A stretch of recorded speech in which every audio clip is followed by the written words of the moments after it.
لوگوں کی شادیاں ہوتی ہیں تو وہ 3 مہینے گھر سے باہر نہیں نکلتے۔ میری شادی کو بھی 1 مہینہ نہیں ہوا اور تم نے مجھے یہاں بلوا لیا۔ پر تمہیں اس سب کے بارے میں کیسے پتہ ہوگا؟ تمہاری شادی جو نہیں ہوئی۔ اگر میری جگہ تم ہوتے تو پھر میں تمہیں بتاتا۔ عمیر نے دہائی دی تھی۔ وہ اذلان کے آفس میں بیٹھا تھا۔ پچھلے آدھے گھنٹے سے وہ اسی طرح اذلان کو باتیں سنا رہا تھا، جیسے اسے یہاں بلا کر اس نے نہ جانے کتنا بڑا ظلم کر دیا ہو۔ اب اگر تمہارے دکھ کی داستان ختم ہو گئی ہو تو کیا ہم کام کی بات کر سکتے ہیں؟ اذلان کوئی 5ویں باری سے یہ کہہ چکا تھا، مگر وہ اس کی کسی بھی بات کا اثر لینے کو تیار نہیں تھا۔ اور تم؟ عمیر نے ادھر کاؤچ پر بیٹھے معاذ کو مخاطب کیا، جو خاموشی سے کافی پیتے ان دونوں کو دیکھ رہا تھا۔ میری اطلاعات کے مطابق تو تمہیں اس وقت اپنے آفس میں ہونا چاہیے تھا۔ تم یہاں کیا کر رہے ہو؟ مشکوک نظروں سے اس نے معاذ کو دیکھا۔ میں یہاں آفس کے کام کے سلسلے میں ہی آیا تھا، پر لگتا ہے تمہاری اطلاعات ابھی تک اتنی پختہ نہیں ہے عمیر افندی۔ کافی کا گھونٹ پڑتے وہ اطمینان سے جواب دینے لگا۔ عمیر نے جواباً اسے آنکھیں دکھائی۔ ریڈیو؟ اذلان سے مزید برداشت کرنا مشکل ہو گیا۔ میں نے جو تمہیں کام کہا تھا وہ ہو گیا ہے؟ غصہ ضبط کرتے اس نے پوچھا۔ عمیر نے ناک سکیڑی۔ کبھی جو یہ آدمی کام کے علاوہ بھی کوئی بات کرتا ہو۔ اس نے اپنی جیکٹ سے ایک فلیش ڈرائیو نکال کر ٹیبل پر رکھی۔ اس میں ابراہیم فرید کے آفس کی وہ تمام فوٹیج موجود ہیں جو تمہیں چاہیے تھی۔ اس کے تو ہمیں گمان میں بھی نہیں ہوگا کہ اس کے آفس میں خفیہ کیمرہ لگا ہے، عمیر نے فرضی کالر جھاڑتے ہوئے کہا۔ اذلان نے آگے بڑھ کر فلیش ڈرائیو اٹھائی، اسے الٹ پلٹ کر دیکھا۔ یہ آصف آج آفس کیوں نہیں آیا؟ جناب کو کس بات کی چھٹی ہے؟ عمیر آج اچھے سے ہر ایک کی معلومات لینے کے موڈ میں تھا۔ وہ ایک امپورٹنٹ کام کی وجہ سے نہیں آیا ہے، اذلان نے ڈرائیو اپنی لیپ ٹاپ سے کنیکٹ کرتے بتایا۔ اور وہ امپورٹنٹ کام کیا ہے؟ اس کے سوال پر معاذ اور اذلان نے آپس میں نظروں کا تبادلہ کیا۔ تم دونوں، عمیر نے انگلی سے باری باری ان کی طرف اشارہ کیا، یہ کیا آنکھوں ہی آنکھوں میں ایک دوسرے کو اشارے کر رہے ہو؟ معاذ سے پوچھو، یہی بتائے گا، میں بھی بزی ہوں۔ اذلان نے اپنی جان چھڑوانے کے لیے دوبارہ سے لیپ ٹاپ کی جانب توجہ مرکوز کی۔ اسکرین پر ابراہیم فرید کے آفس کے فوٹیج دکھائی دے رہی تھی۔ کوئی بتائے گا مجھے آخر بات کیا ہے؟ جس اس کے مارے عمیر کے پیٹ میں درد ہونے لگا۔ میں بتاتا ہوں، معاذ نے کافی کا مگ ٹیبل پر رکھتے پیشکش کی۔ پورا گھنٹہ لگا کر اسے عمیر کو ساری صورتحال سمجھانے میں لگا۔ اس دوران اذلان اپنے بنائے گئے منصوبے کے تحت ان فوٹیجز کو ابراہیم فرید کو فارورڈ کر چکا تھا۔ اس کے آفس کا دروازہ ایک جھٹکے سے کھلا۔ وہ اپنی چیئر پر بیٹھا کوئی فائل دیکھنے میں مصروف تھا۔ نظر اٹھا کر آنے والے کو دیکھا۔ وہاں درمیانی عمر کا ایک سوٹڈ بوٹڈ سا آدمی لال ببو کا چہرہ لیے کھڑا تھا۔ اسے دیکھتے ہی اذلان کے انابی لب مسکراہٹ میں ڈھل گئے تھے۔ آپ اس طرح سے بغیر اجازت اندر داخل نہیں ہو سکتے سر، اذلان کی سیکرٹری آدمی کے پیچھے کھڑی سے روک رہی تھی۔ کوئی بات نہیں عالیہ، تم جاؤ، میں اسے خود ہینڈل کر لوں گا۔ اذلان نے فائل بند کی۔ سیکرٹری سر ہلاتی وہاں سے پلٹ گئی۔ مجھے امید تھی تم آؤ گے۔ ابراہیم بیٹھو۔ سامنے پڑی کرسی کی جانب اس نے اشارہ کیا۔ ابراہیم نے آگے بڑھ کر دونوں ہاتھ غصے سے میز پر رکھے۔ چاہتے کیا ہو تم آخر؟ تم نے وہ تصاویر مجھے کیوں بھیجی ہیں؟ تم اچھی طرح سے جانتے ہو میں کیا چاہتا ہوں۔ اذلان نے کرسی سے ٹیک لگائی۔ میں کسی صورت وہ زمین نہیں چھوڑوں گا، تمہاری اس فضول اسکول پروجیکٹ کے لیے تو بالکل بھی نہیں۔ اس نے غصے سے میز پر ہاتھ مارا۔ اذلان کے چہرے پر ڈھیروں اطمینان تھا۔ بہتر ہوگا اگر تم خاموشی سے زمین سے قبضہ ہٹا لو ابراہیم، ورنہ میرے پاس اور بھی بہت سے طریقے ہیں، اور میرے اپنائے ہوئے طریقوں کو اکثر لوگوں کو پسند نہیں آتے۔ وہ کوہنیاں میز پر ٹکائے آگے کو جھکا۔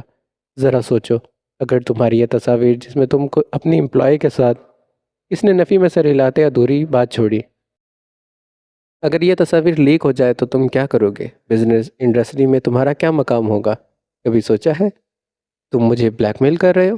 آف کورس، اطمینان سے جواب دیا گیا۔ ابراہیم نے کپکپاتے ہاتھوں سے اپنی کن پٹی سلائی۔ ماتھے پر پسینے کی بوندیں نمودار ہوئی۔ اسے معلوم تھا اگر یہ تصاویر لیک ہو گئی تو اس کا پورا کیریئر تباہ ہو جائے گا۔ تم ایسا کیوں کر رہے ہو؟ تمہیں اسکول بنانا ہے تو کسی اور؟ تم میری بات مان رہے ہو یا مجھے یہ تصاویر تمہارے گھر والوں کو بھیجنا ہوں گی؟ سوالیہ نگاہوں سے اسے دیکھا۔ ابراہیم نے تھوک نگلا۔ سامنے بیٹھا شخص واقعی اپنے دشمنوں کو بے بس کرنا جانتا تھا۔ ٹھیک ہے، اس نے ہار مان لی۔ میں وہ زمین چھوڑ دوں گا، مگر تمہیں اس کے بدلے ساری تصاویر ڈیلیٹ کرنی ہوں گی۔ ڈیل۔ ابراہیم شکستہ قدموں سے چلتا آفس سے باہر نکل گیا۔ کچھ ہی دیر میں اذلان کے ایک آدمی نے اسے فون کر کے اطلاع دی کہ ابراہیم کے آدمی زمین سے اپنا قبضہ ہٹا چکے ہیں۔ اذلان کے چہرے پر مسکراہٹ نمودار ہوئی۔ اس نے لیپ ٹاپ کھولا۔ ابراہیم کی ابراہیم کی فوٹیجز اس کے گھر والوں کو سینڈ کر دی، پھر لیپ ٹاپ بند کر کے سگریٹ سلگائی۔ ابراہیم فرید کو اب معلوم ہوگا وہ اذلان عباس خان تھا، وہ آسانی سے جان چھوڑنے والوں میں سے نہیں تھا۔ یشفا، اس طرح بت کیوں بن گئی ہو؟ اسی لیے میں تمہیں کچھ نہیں بتا رہی تھی، تم سن بھی رہی ہو؟ زویا نے اس کا کندھا پکڑ کر ہلایا تھا۔ تو تم کہہ رہی ہو وہ یعنی آصف تمہارا بھائی ہے، یعنی سگا بھائی؟ اسے ابھی تک زویا کی بات پر یقین نہیں آیا تھا۔ جی ہاں، سگا بھائی۔ زویا نے بیڈ سے تکیہ اٹھا کر گود میں رکھا۔ وہ اس وقت یشوا کے کمرے میں بیٹھی تھی۔ زویا نے اسے آصف سے اور اپنے متعلق ساری سچائی بتائی تھی، مگر اسے ابھی تک حقیقت تسلیم کرنے میں دشواری ہو رہی تھی۔ اوہ گاڈ، اسی لیے میں کہوں تم دونوں کی آنکھیں ایک جیسی کیوں ہیں؟ یشوا نے چٹکی بجائی تھی جیسے کوئی معمہ حل کر لیا ہو۔ زویا بس مسکرا کر رہ گئی۔ کچھ دیر کے بعد یشوا کی فون پر رنگ ہوئی تو وہ فون سننے کے لیے کمرے سے باہر چلی گئی۔ زویا اس کے کمرے میں ٹہلتے ریک پر رکھی یشوا کی کتابیں دیکھنے لگی، پھر ایک کتاب اٹھا کر کھولی۔ اگلے ہی لمحے کتاب میں ایک تصویر فرش پر گری۔ زویا نے سر ہاتھ پر مارتے جھک کر تصویر اٹھائی۔ وہ تصویر کسی لڑکے کی تھی۔ زویا کے ماتھے پر بل پڑے۔ یشوا کمرے میں داخل ہوئی تو زویا کے ہاتھ میں وہ تصویر دے کر اس کے چہرے سے رنگ نچڑ گیا۔ فوراً آگے بڑھ کر زویا کے ہاتھ سے وہ تصویر لے لی۔ یہ کون ہے یشوا؟ زویا نے اسے دیکھا تھا۔ یہ میرا کزن۔ اس نے تصویر کتاب میں رکھ کر اسے واپس ریک پر رکھ دیا۔ زویا کو وہ کچھ گھبرائی ہوئی لگی تھی۔ تمہارا کزن؟ آج سے پہلے تو کبھی نہیں دیکھا، اور اس کی تصویر تم نے کتاب میں کیوں چھپا رکھی ہے؟ زویا نے ابروج چکائے تھے۔ 2 سال پہلے کسی نے اسے قتل کر دیا تھا، یشوا نے بیڈ پر بیٹھتے اسے بتایا۔ آئی ایم سوری یشوا، مجھے کوئی بات نہیں، اس میں تمہارا قصور نہیں ہے۔ اداسی اس کے چہرے سے جھلک رہی تھی، اسے دیکھ کر لگ رہا تھا وہ کسی بھی لمحے رو دے گی۔ زویا نے آگے بڑھ کر اسے اپنے ساتھ لگایا۔ ان لوگوں نے اسے قتل کر دیا ہے زویا، اس کے جسم میں گولیوں سے بھر کر اس کے گھر کے سامنے پھینک دیا، یشوا رندھلائی آواز میں بولی تھی۔ زویا کو اس لمحے احساس ہوا وہ لڑکا یقیناً یشوا کے لیے بہت اہم ہوگا۔ یشوا کی آنکھوں سے آنسو ٹپکنے لگے۔ زویا خاموشی سے اس کا کندھا سہلاتی رہی۔ اس وقت میں کسی کو کیسے تسلی دی جاتی ہے وہ نہیں جانتی تھی۔ اس دن وہ یشوا کے گھر سے واپس آ رہی تھی، پرس کندھے پر لٹکا ہوا۔ وہ آس پاس سے یکسر بے نیاز ہو کر چل رہی تھی۔ محلے والے سے دیکھ کر اکثر آپس میں سرگوشیاں کرنے لگتے تھے، وہ ان کو نظر انداز کر دیتی تھی۔ آج بھی یہی ارادہ تھا، مگر قسمت کو کچھ اور ہی منظور تھا۔ وہ ابھی گھر سے ذرا فاصلے پر تھی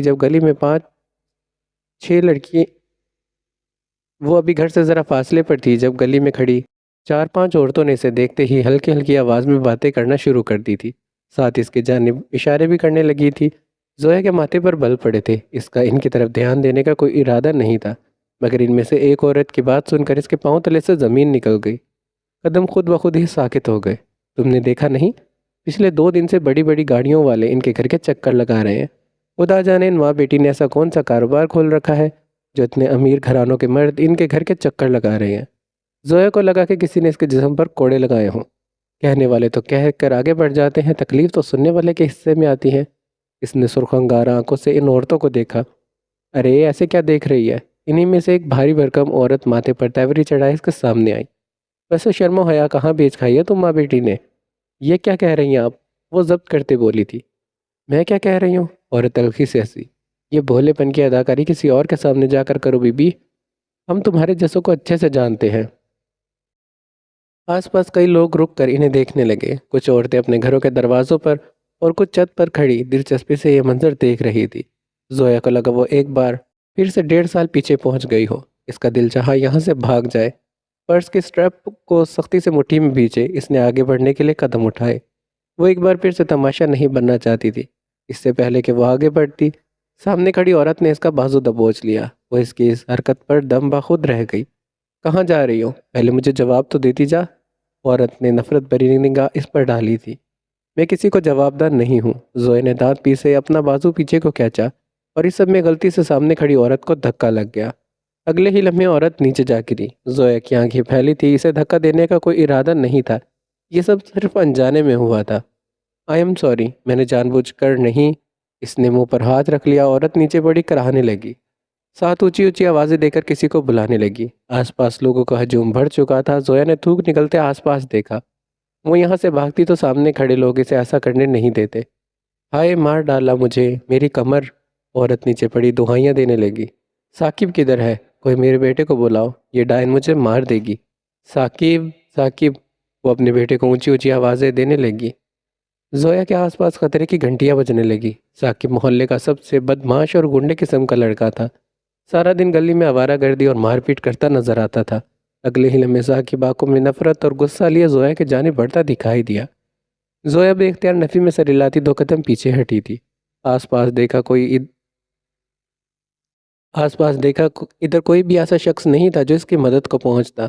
آج تو وہاں کوئی سبحان اختر بھی نہیں تھا جسے کم از کم امید ہی لگا لیتی۔ ثاقب اس کی طرف بڑھ رہا تھا، وہ زویا سے چند قدم دور تھا۔ زویا کو لگا آج وہ اسے مار ڈالے گا، اور تبھی کوئی ہجوم کو تیر کی طرح چیرتا ہوا زویا کے آگے آ کر رکا۔ سامنے سے آتے ثاقب کے منہ پر ایک زوردار گھونسا دے مارا۔ ایک قدم بھی اس کی طرف بڑھایا تو یہیں 6 فٹ زمین میں گاڑ دوں گا۔ سرد پتھریلی آواز، آس پاس یکدم سے سناٹا چھا گیا۔ زویا حیرت سے کبھی اذلان کو تو کبھی ثاقب کو دیکھتی، جس کا ہاتھ اپنی ناک پر تھا، جس سے خون بہہ رہا تھا۔ اذلان نے چہرہ موڑ کر اسے دیکھا۔ وہ پتھر کی بنی اسے دیکھ رہی تھی۔ ایک سبحان تھا جو خاموشی سے اس کی رسوائی کا تماشا دیکھتا رہا تھا، اور ایک یہ شخص جو ہمیشہ ہر مشکل میں اسے بچانے پہنچ جاتا تھا۔ تم ٹھیک ہو؟ اذلان کی آواز میں نرمی تھی۔ تم آج پھر میری مدد کرنے آ گئے؟ اس کی آواز میں سرگوشی تھی، جیسے سامنے کھڑے شخص سے زیادہ خود پر یقین دلا رہی ہو۔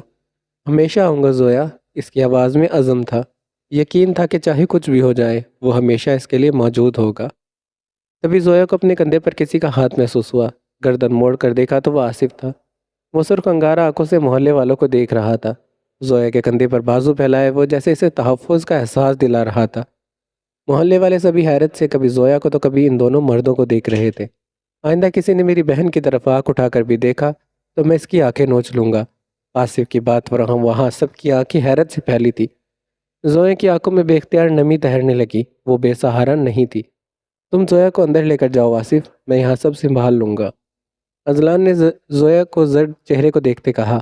آصف نے اس بات میں سر ہلایا، زویا کو لیے گھر کی جانب چلنے لگا۔ محلے کے لوگ خود ہی پیچھے ہو کر انہیں گزرنے کا راستہ دے رہے تھے۔ میں اب تمہیں اور اموں کو مزید ایک بھی لمحہ یہاں نہیں رہنے دوں گا، آصف نے کاؤنٹر سے ٹیک لگائے سنجیدہ لہجے میں کہا۔ وہ دونوں کچن میں کھڑے تھے۔ اذلان کی واپسی ابھی تک نہیں ہوئی تھی۔ زویا آصف کے سامنے کھڑی پانی پی رہی تھی۔ اس کی بات سن کر ماتھے پر بل پڑے تھے۔ اب یہ مت کہنا تم ہمارے لیے نیا گھر خریدنے والے ہو۔ اگر ایسا ہے تو میں پہلے ہی بتا دیتی ہوں، ایسا کچھ نہیں ہونے والا۔ تم دونوں میرے ساتھ رہو گی، عباس خان کے گھر میں۔ آصف نے اس کی بات کاٹی۔ زویا کو پانی پیتے اچھو لگا تھا۔ کیا؟ اسے لگا اسے سننے میں غلطی ہوئی ہے۔ تم کہہ رہے ہو کہ ہم عباس انکل کے گھر، یعنی کہ اس نے وہ مشکل خود کو اذلان کا نام لینے سے روکا تھا۔ ہاں وہیں۔ ایسا کچھ بھی کرنے کی ضرورت نہیں ہے آصف۔ آئی نو تم محلے والے کی باتوں کی وجہ سے ایسا کہہ رہے ہو، پر تم پریشان مت ہو، میں اس سب کی بہت پہلے سے عادی ہوں۔ میں کسی کی باتوں کی وجہ سے ایسا نہیں کہہ رہا۔ ہم سب پہلے سے ہی تمہیں اور اموں کو اس گھر میں لانے کا فیصلہ کر چکے ہیں۔ انفیکٹ، اس نے گہرا سانس لیا، تمہارے آنے سے پہلے میں اور اذلان اموں سے یہی بات کر رہے تھے۔ زویا کے ابرو اوپر کو اٹھے تھے۔ اموں نے کہا وہ تمہاری مرضی کے بغیر کوئی فیصلہ نہیں کریں گی، مگر جو کچھ میں باہر دیکھ کر آ رہا ہوں اس کے بعد تو کوئی چانس ہی نہیں ہے کہ میں تمہیں یہاں رہنے دوں۔ مگر ہم وہاں کیسے؟ زویا کو کچھ سمجھ نہیں آ رہا تھا۔ ہم اپنا گھر چھوڑ کر وہاں کیسے رہ سکتے ہیں؟ زویا، آصف نے اس کے کندھے پر ہاتھ رکھے، میں کبھی بھی تمہیں وہاں رہنے کو نہیں کہتا۔ اگر میں ان کو ٹھیک سے نہ جانتا ہوتا، میں نے اموں اور تم سے زیادہ ان لوگوں کو اپنی زندگی میں ٹائم دیا ہے، اور یقین جانو اتنے عرصے میں کوئی ایک دن بھی ایسا نہیں تھا جو مجھے محسوس ہوا ہو میں ان کی فیملی کا حصہ نہیں ہوں۔ انہوں نے مجھ میں اور اذلان میں کبھی فرق نہیں کیا۔ اس کے لہجے میں سچائی تھی، محبت تھی۔ میں جب سے تم سے اور اموں سے ملا ہوں مجھے بس یہی فکر ہے کہ میں اب آگے کیا کروں گا۔ میں تمہیں اور اموں کو نہیں چھوڑ سکتا اور ان کو بھی نہیں چھوڑنا چاہتا۔ وہ میری فیملی ہے، میرے لیے کسی ایک سائڈ کو منتخب کرنا بہت مشکل ہے۔ زویلا بھینچے سے دیکھتی رہی، اسے معلوم تھا آصف ان سب سے کتنی محبت کرتا تھا، اور اس کے لیے کسی ایک سائڈ کا انتخاب کرنا واقعی مشکل تھا۔ وہ اس کے مشکل میں مزید اضافہ نہیں کرنا چاہتی تھی۔ ٹھیک ہے، مجھے کوئی اعتراض نہیں ہے، وہ بولی تو آصف کا چہرہ تشکر سے بھر گیا۔ Thank you Zoya, thank you so much, وہ مسکرایا۔ اگلے ہی لمحے اذلان کچن میں داخل ہوا۔ آصف کا چہرے کی خوشی بتا رہی تھی وہ زویا کو منانے میں کامیاب ہو گیا ہے۔ آصف ختیجہ کو زویا کا فیصلہ سنانے ان کے کمرے میں لے گیا۔ اذلان دونوں ہاتھ پینٹ کی جیبوں میں ڈالے اسی وقت اسی جگہ پر آ کر کھڑا ہوا جہاں پہلے آصف کھڑا تھا۔ زویا نے نظر اٹھا کر اسے دیکھا، وہ اسے دیکھ رہا تھا گہری جانچتی نگاہوں سے۔ میرے سامنے تو بہت بولتی ہو، پھر باہر ان لوگوں کے سامنے کیوں خاموش تھی؟ دلچسپ گہری نگاہوں سے اسے دیکھتے پوچھنے لگا۔ زویا نے جواباً اسے گھوری سے نوازا۔ وہ مسکرا دیا۔ زویا گہرا سانس لیتے فرش کو دیکھنے لگی۔ Thank you. اگر آج تم نہ ہوتے تو وہ لوگ پتہ نہیں میرے ساتھ کیا کرتے۔ اس کی آواز مدھم تھی۔ تم ٹھیک تو ہو نا زویا؟ اذلان کی آواز میں پریشانی تھی۔ زویا نے چہرہ اٹھایا، ماتھے پر بل پڑے تھے۔ کیا مطلب؟ تم 1 مہینے میں تیسری بار میرا شکریہ ادا کر چکی ہو۔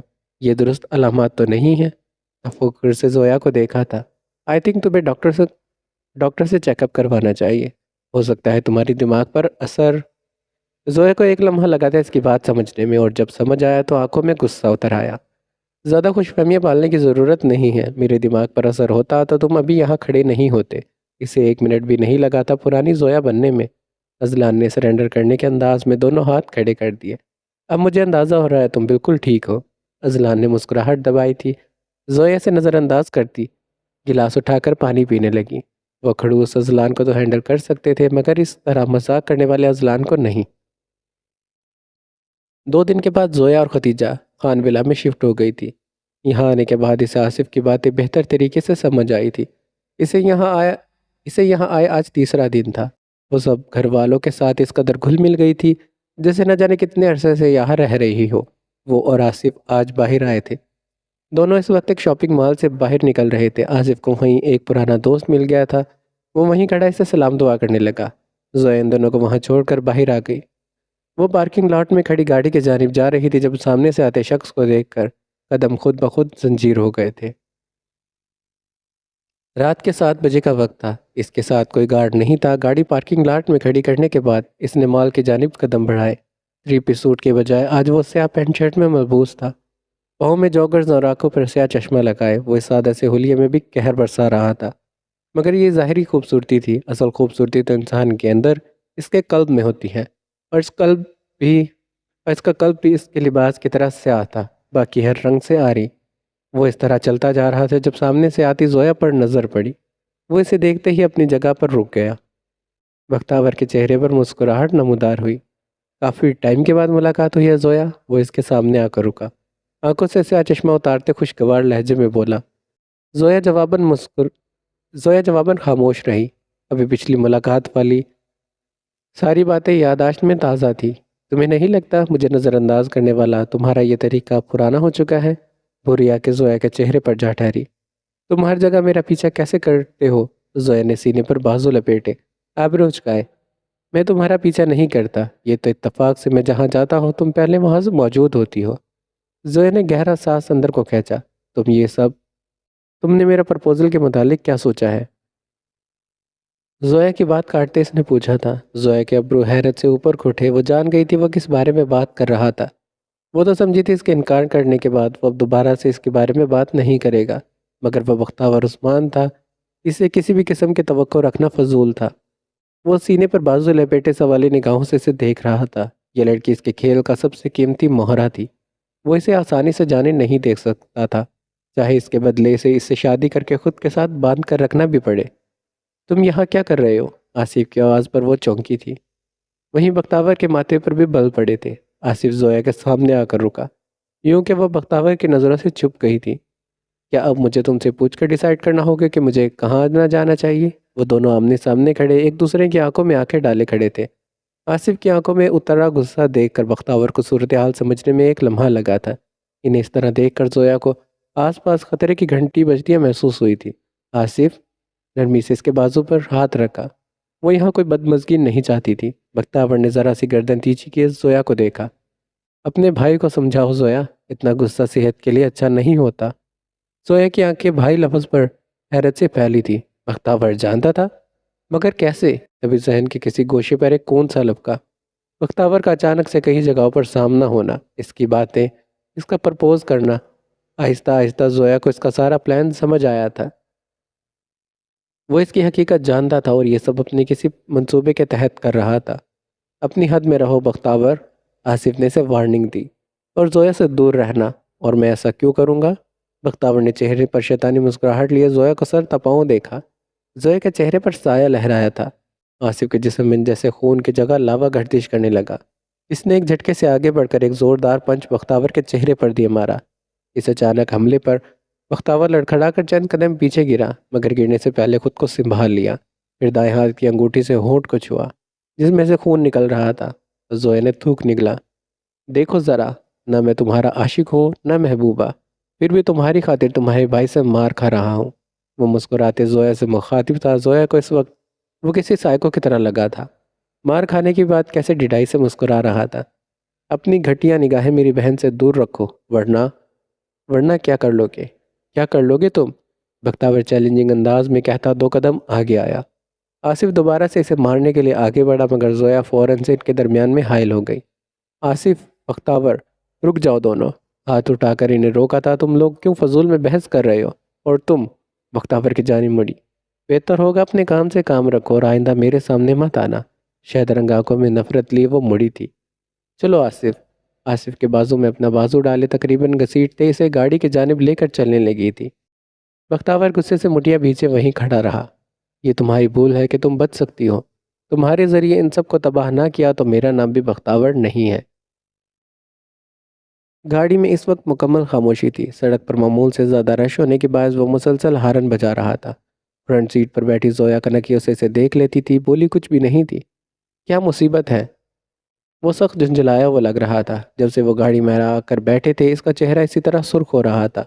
زویا نے اسے بختاور سے لڑنے کو روک لیا تھا، مگر اس کے غصے کو روکنے کا کوئی طریقہ وہ نہیں جانتی تھی۔ آصف، زویا نے گلا صاف کیا، اتنا غصہ ہونے کی کیا ضرورت ہے؟ تو اس آدمی کو سر پر سوار، وہ کوئی عام آدمی نہیں ہے۔ آصف نے اس کی بات کاٹی، نگاہیں سڑک پر جمی تھی۔ تم اسے ابھی ٹھیک سے جانتی بھی نہیں ہو۔ اپنی باپ کی موت کا بدلہ لینے کے لیے وہ کسی بھی حد تک جائے گا۔ نہ صرف مجھے بلکہ مجھ سے جڑے ہر رشتے کو وہ نقصان پہنچائے گا، اور ضرور پہنچائے گا۔ اپنے بدلے کے لیے وہ کسی بھی حد تک جا سکتا ہے۔ وہ بہت سنجیدگی سے اسے سمجھا رہا تھا۔ زویا کو بے اختیار کچھ دیر پہلے والی اس کی نظریں یاد آئی۔ وہ جس طرح عجیب طریقے سے اسے دیکھ رہا تھا۔ میں نہیں چاہتا وہ آئندہ تم سے بات بھی کرے۔ وہ جانتا ہے تم میری بہن ہو، اور اب وہ تمہیں بھی نقصان پہنچائے گا۔ اسی لیے اب اگر وہ تمہیں کہیں بھی اپنے آس پاس نظر آئے تو تم سب سے پہلے مجھے یا اذلان کو انفارم کرو گی، سمجھ گئی؟ آج صحیح معنوں میں وہ اسے اس کا بڑا بھائی لگ رہا تھا۔ زویا نے اس بات میں سر ہلایا۔ وہ ونڈو اسکرین سے باہر دیکھنے لگی، جہاں رات کی سیاہی ہر چیز کو اپنی لپیٹ میں لے چکی تھی۔ یہاں سے باب نمبر 7 شروع ہو رہا ہے۔ یہ 2 دن بعد کا قصہ تھا۔ وہ ہاتھ میں فون لیے لاؤنج میں بیٹھی تھی۔ سامنے ختیجہ اور فضیلہ بیگم بیٹھی چائے پی رہی تھی۔ آصف زویا کے عقب میں لیپ ٹاپ گود میں لیے بیٹھا تھا۔ اسکرین پر کوئی انگلش مووی چل رہی تھی۔ زویا اسی طرح فون پر نظریں جمائے بیٹھی تھی جب بے ارادہ ہی داخلی دروازے پر نظر پڑی، جہاں سے وہ آ رہا تھا۔ مگر وہ اکیلا نہیں تھا۔ اس کے عقب میں ایک لڑکی چلتی آ رہی تھی۔ گولڈن ڈائی شدہ بال کندھے پر ایک جانب ڈالے، چہرے پر ہلکا سے میک اپ اور بڑی سی مسکراہٹ سجائے، وہ بہت پرے اعتمادی سے اذلان کے ساتھ چلتی آ رہی تھی۔ زویا کے ماتھے پر بل پڑے تھے۔ یہ لڑکی تو السلام علیکم۔ ماہا نے قریب آتے سب کو سلام کیا۔ ماہا، آصف اسے دیکھ کر بہت خوش ہوا تھا۔ وہ لیپ ٹاپ ایک طرف رکھتا کھڑا ہوا۔ ماہا آگے بڑھ کر اس سے گلے ملی۔ پھر فضیلہ بیگم سے بھی وہ خاصی بے تکلفی سے ملی تھی۔ ان سے ملو۔ آصف نے ختیجہ کی جانب اشارہ کیا۔ یہ میری امّو ہے۔ ماہا کے ماتھے پر امّو لفظ پر بل پڑے تھے، مگر وہ کچھ نہیں بولی۔ مسکرا کر ختیجہ کو سلام کیا۔ انہوں نے بھی شفقت سے اس کے سر پر ہاتھ پھیرا تھا۔ تبھی ماہا کی نظر صوفے پر بیٹھی لڑکی پر پڑی جو فون ہاتھ میں لیے آنکھیں چھوٹی کیے اسی کو دیکھ رہی تھی۔ ماہا کے دماغ میں کچھ یکدم سے کلک ہوا۔ یہ لڑکی تو یہ زویا ہے۔ اذلانی نے مسلسل ایک دوسرے کو دیکھتے پا کر بولا۔ وہ جانتا تھا دونوں ایک دوسرے کو پہچان گئی تھی۔ ماہا کے ماتھے پر بل مزید گہرے ہوئے تھے۔ یہ لڑکی تو وہی تھی جس سے ایک دفعہ اذلان کے آفس میں اس کی لڑائی ہوئی تھی۔ وہ تو اس کی کوئی امپلائی ہی سمجھی تھی، پھر وہ اذلان کے گھر میں کیا کر رہی تھی؟ ہائے، میں زویا ہوں، عباس انکل کے دوست کی بیٹی۔ زویا نے مسکراتے اپنا ہاتھ آگے بڑھایا، مگر اس کی مسکراہٹ چہرے کا ساتھ نہیں دے رہی تھی۔ آخر ماہا کے ساتھ پہلی ملاقات وہ بھولی نہیں تھی۔ میں ماہا عالم ہوں۔ مسکراتے ہوئے زویا کا ہاتھ تھاما۔ اگر سامنے بیٹھی لڑکی اداکاری کر سکتی تھی تو وہ کیوں نہیں؟ اذلان کی فرینڈ۔ آخری لفظ پر زور دیتے ماہا نے اذلان کی جانب دیکھا تھا۔ تم سے مل کر اچھا لگا، زویا نے جھوٹ بولا، ورنہ جس طرح سے مہا اذلان کو دیکھ رہی تھی، اس کا دل چاہ رہا تھا اسے یہاں سے اٹھا کر کہیں دور پھینک دے۔ اٹلی سے کب واپس آئی ہو؟ وہ سب بیٹھ چکے تھے تو آصف نے اس سے پوچھا۔ مہا فضیلہ بیگم کے عقب میں صوفے پر ٹانگ جمائے بیٹھی تھی، نظریں دوسرے صوفے پر بیٹھے اذلان کے چہرے سے ہٹ نہیں رہی تھی۔ ایسا ہمیشہ ہی ہوتا تھا، وہ جب جب اس کے سامنے آتا تھا مہا کے لیے اس پر سے نظریں ہٹانا مشکل ہو جاتا تھا۔ کل ہی آئی ہوں۔ بمشکل نظر پھیر کر آصف کو دیکھا، سوچا تم دونوں سے مل آتی ہوں۔ زویا بظاہر فون استعمال کر رہی تھی مگر دھیان مکمل طور پر ان کی باتوں میں لگا تھا۔ مہا فضیلہ بیگم اور ختیجہ کو اپنے سامنے دونوں کی یونیورسٹی کے قصے سنا رہی تھی۔ بہت سی لڑکیاں یونیورسٹی میں اذلان کو پسند کرتی تھی، مگر مجال تھی جو یہ میرے علاوہ کسی اور لڑکی سے بات کرتا ہو؟ شوخی سے بولتی وہ اس وقت زویا کو زہر لگ رہی تھی۔ تم تو کہہ رہی تھی تم بھی اذلان کو پسند کرتی تھی۔ زویا نے سرسری سے انداز اپناتے پہلی مرتبہ گفتگو میں حصہ لیا۔ سب نے چونک کر اسے دیکھا۔ سوری، ایکچولی تم نے خود ہی کہا تھا نا، وہ صرف تم سے تھی نہیں ہوں۔ مہا نے اس کی بات کاٹی۔ میں آج بھی اسے پسند کرتی ہوں اور اتنی ہمت مجھ میں ہے کہ میں سر عام اس بات کا اعتراف کر سکتی ہوں۔ اذلان نے اس کو دیکھا، اس کا چہرہ بے تاثر رہا۔ یہ کوئی پہلی بار تو نہیں ہوا تھا جب اس نے مہا کے منہ سے ایسی بات سنی ہو۔ آصف نے بے بسی سے سر جھٹکا۔ مہا نے ایک جتاتی نگاہ زویا پر ڈالی۔ زویا کا دل چاہا ایک بار پھر سے اس کے بال نوچ لے۔ وہ اندر اٹھتے ابال کو دباتے دوبارہ سے فون کی جانب متوجہ ہوئی، اس بات سے انجان کے وہاں بیٹھا اذلان اس کی ہر حرکت کو گہری نگاہوں سے نوٹ کر رہا تھا۔ کیسی مسنی شکل بنا کر بیٹھا تھا اس مہا کے سامنے، اور وہ کتنی چلاک ہے، کیسے اس کے سامنے شوخیاں مار رہی تھی۔ میں اسے پسند کرتی ہوں۔ زویا اپنے کمرے میں ڈریسنگ مرر کے سامنے کھڑی بالوں میں برش پھیر رہی تھی، ساتھ مہا کے انداز کی نقل اتارتے وہ اس وقت شدید غصے میں لگ رہی تھی۔ سیاہ قمیض پر سفید ٹراؤزر میں ملبوس اس وقت وہ سونے کی تیاریوں میں تھی۔ جلدی جلدی بال سمیٹے بیڈ پر آ کر بیٹھی۔ لیمپ کو آف کیا، کمرہ مکمل تاریکی میں ڈوب گیا تھا۔ پھر لیٹے لیٹے ذہن عجیب و غریب خیالات میں گھرنے لگا۔ اذلان نے مہا کو کچھ کہا کیوں نہیں؟ وہ اس کی بات کو رد بھی تو کر سکتا تھا، کہیں وہ بھی تو اسے پسند نہیں کرتا؟ بیڈ پر بے چینی سے کروٹیں بدلتے ذہن میں کوئی دوسرا خیال آ ہی نہیں رہا تھا۔ ہاں بالکل ایسا ہی ہوگا، وہ یقیناً اسے پسند کرتا ہے، اسی لیے تو اتنے پرسکون انداز میں بیٹھا تھا۔ کروٹ بدلتے اس نے سوچا، پھر اٹھ کر بیٹھی۔ لیمپ آن کرتے تیزی سے بیڈ سے نیچے اتری، دوپٹہ اٹھا کر کندھوں پر پھیلایا اور پاؤں میں جوتا ڈالنے لگی۔ وہ جانتی تھی آج رات اسے نیند نہیں آنے والی۔ اس نے آج بہت عرصے کے بعد خواب دوبارہ سے دیکھا۔ آج بھی روشنی تک پہنچنے سے پہلے اس کی آنکھ کھل گئی۔ وہ عجیب سی بے چینی کا شکار ہونے لگا تو کمرے سے باہر نکل آیا۔ کچھ ہی دیر میں وہ گھر کے پچھلے حصے میں بنے لان کی جانب بڑھتا دکھائی دیا۔ وسیع رقبے پر پھیلے لان کی طرف میں بڑی بڑی چار دیواری تھی، ان کے ساتھ ساتھ درخت کی تار کے صورت لگے تھے۔ انہی درختوں سے ذرا فاصلے پر ایک بینچ پڑا تھا۔ وہ وہیں پر آ کر بیٹھ گیا۔ دفعتاً اسے درختوں کی اوٹ سے کسی کے قدموں کی چاپ سنائی دی۔ ماتھے پر بل پڑے، رات کے اس پہر وہاں کون ہو سکتا تھا؟ وہ اٹھا، بنا چاپ کی ایک درخت کی اوٹ میں چھپ گیا۔ چھٹی اس قطرے کا الارم بجا رہی تھی، کہیں گھر میں کوئی چور یا جاسوس تو نہیں گھس آیا؟ قدموں کی آواز اب قریب آ رہی تھی۔ وہ الرٹ ہو گیا۔ جیسے ہی نووارد کے قدم اس کے بالکل قریب آئے، اذلان نے بجلی کی سی تیزی سے آگے بڑھ کر اس کی گردن اپنے شکنجے میں لیتے اسے درخت سے لگایا۔ یہ عمل اتنی تیزی سے ہوا کہ سامنے والے کو کچھ بولنے کا موقع بھی نہیں ملا۔ اس کے گلے سے بس ہلکی سی چیخ برآمد ہوئی۔ جیسے ہی اذلان کی نظر اس کے چہرے پر پڑی، آنکھیں حیرت سے پھیلی تھی۔ گردن پر گرفت خود بخود ہی چھوٹ گئی۔ زویا جیسے اس کی گرفت سے آزاد ہوئی، وہ بری طرح سے کھانستے نیچے بیٹھتی چلی گئی۔ زویا تم یہاں کیا کر رہی ہو اس وقت؟ اس کے سامنے بیٹھ کر اسے کندھے سے تھاما۔ وہ بری طرح سے کھانس رہی تھی، آنکھوں سے آنسو بہنے لگے۔ اذلان کے ہاتھ اپنے کندھے سے جھٹک دیے، ایک ہاتھ گردن اور دوسرا سینے پر رکھے گہرے گہرے سانس لینے لگی۔ اذلان نے کرب سے اپنی آنکھیں میچی، خود پر بے تحاشا غصہ آنے لگا۔ زویا کو ابھی تک اس کی انگلیاں اپنی گردن پر محسوس ہو رہی تھی۔ آئی ایم سوری، مجھے نہیں پتا تھا تم یہاں ہو، اور رات کے اس وقت یہاں کیا کر رہی ہو تم؟ لہجے میں پریشانی واضح تھی۔ وہ خاموش رہی۔ اذلان گہرا سانس لیتے اٹھا، کسی کو کال ملا کر اس نے اسے کچھ کہا۔ زویا کو کچھ نہیں سنائی دیا تھا، اس کی سانسیں بے ترتیب ہوئی تھی۔ چلو اٹھو یہاں سے۔ اذلان نے اپنا ہاتھ اس کی جانب بڑھایا۔ زویا کی نظر اس کے بڑے ہوئے ہاتھ سے ہوتے اس کے چہرے پر گئی۔ سفید رنگ کی قمیص شلوار زیب تن کیے، بھورے بال بے ترتیب تھے، مگر وہ عام سے حلیے میں بھی بہت جاذب نظر لگ رہا تھا۔ نیلی آنکھوں میں عجیب سا تاثر تھا، ایسا جو وہ پہلے ہی کئی دفعہ دیکھ چکی تھی، جب اس کے آفس میں وہ اس کے سامنے بیٹھی رو رہی تھی، اور وہ اس نے جلدی سے سر جھٹکا۔ ابھی وہ سب سوچنے کا وقت نہیں تھا۔ وہ اذلان کے بڑے ہاتھ کو نظر انداز کرتی کھڑی ہو کر اپنے کپڑے جھاڑنے لگی۔ اتنے میں ایک گارڈ پانی کا گلاس لیے وہاں پہنچا۔ اذلان نے یقیناً اسی کو فون کیا تھا۔ اس کے ہاتھ سے گلاس لے کر اذلان نے اسے جانے کو کہا۔ وہ اسی طرح سے واپس پلٹ گیا۔ یہ لو، پانی کا گلاس اس کی جانب بڑھایا۔ وہ یوں کھڑی رہی جیسے اذلان یہاں موجود ہی نہ ہو۔ صبح والی بات پر وہ ابھی بھی غصہ تھی، حالانکہ اس کا کوئی قصور نہیں تھا۔ وہ اب یہ گلا دبانے والی بات اور حرکت میں نے جان بوجھ کر نہیں کیا، مجھے واقعی نہیں پتا تھا یہاں تم ہو۔ وہ جیسے اس کا دماغ پڑ رہا تھا۔ دوسری جانب خاموشی چھائی رہی۔ ویسے تم یہاں کیا کر رہی تھی؟ اس نے پھر سے کوشش کی۔ گلاس اسی طرح بڑھائے رکھا۔ زویا نے گہرا سانس لیا اور گلاس اس کے ہاتھ سے لے لیا۔ آخر کو گلا خشک جو ہو رہا تھا۔ وہ خاموشی سے جلدی سے بینچ پر آ کر بیٹھ گئی جہاں کچھ دیر پہلے اذلان بیٹھا تھا۔ پانی کا گھونٹ بھرتے جیسے اندر تک سکون پھیل گیا تھا۔ بینچ کے ایک سرے پر وہ بیٹھی تھی، دوسرے پر اذلان آ کر ٹک گیا تھا۔ درمیان میں بہت سارا فاصلہ تھا، بہت سا۔ مجھے نیند نہیں آ رہی تھی تو میں یہاں واک کرنے چلی آئی، دھیمی آواز میں اسے بتایا۔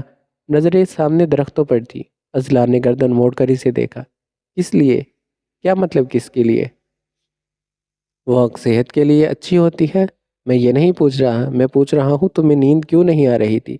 وہ فکر مند تھا۔ زویا نے لب بھینچے سے دیکھتی رہی۔ مجھے نیند نہیں آ رہی ہے۔